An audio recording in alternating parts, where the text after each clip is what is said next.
Paul McGinley analyzes the impact of Francesco Molinari's victory at the Open for the European game ahead of the Ryder Cup and the challenge Carnoustie presented. With all due respect to Francesco, he wasn't born with a golf club. It doesn't come easy to him. He's not built 6 feet 4 inches and hit it a million miles. He's had to develop and harness his skills, so he's worked at it and he's built a good team around him and he deserves success. It's a huge boost in the arm for us, obviously. We've all got our eye on the Ryder Cup and our team is looking fabulously strong, there's no doubt about that.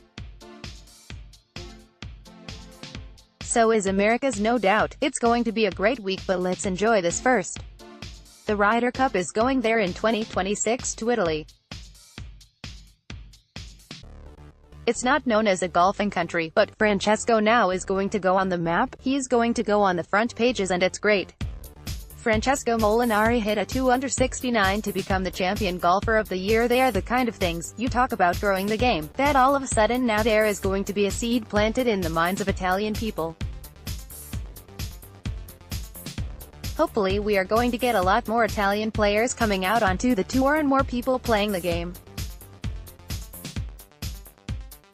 424 Francesco Molinari shares his thoughts on his final round that saw him finish 8 under, being crowned the 147th Open champion. Francesco Molinari shares his thoughts on his final round that saw him finish 8 under, being crowned the 147th Open champion. What a finish he produced, but more importantly what a 2-iron he hit in 217. That's the most difficult hole on the closing stretch. He was tied for the lead at that stage. To just rip it in there and give himself a chance for birdie and then play the 18th immaculately. He was never going to miss that birdie putt. He had that look about him. He was tuned in and he is a deserved champion. Molinari celebrates his closing birdie in front of the 18th grandstand of all the guys up there looking to win, and with so many people in the equation, one guy stood out and went out there and won the tournament. What was so good about Carnoustie was we know all about how tough a test it was, but there were 4 challenges over the course of the week. July 23, 2018, 8 p.m. Live on, from the firm conditions on the opening day, to the wet conditions, to the low scoring on Saturday and then the really high scoring today.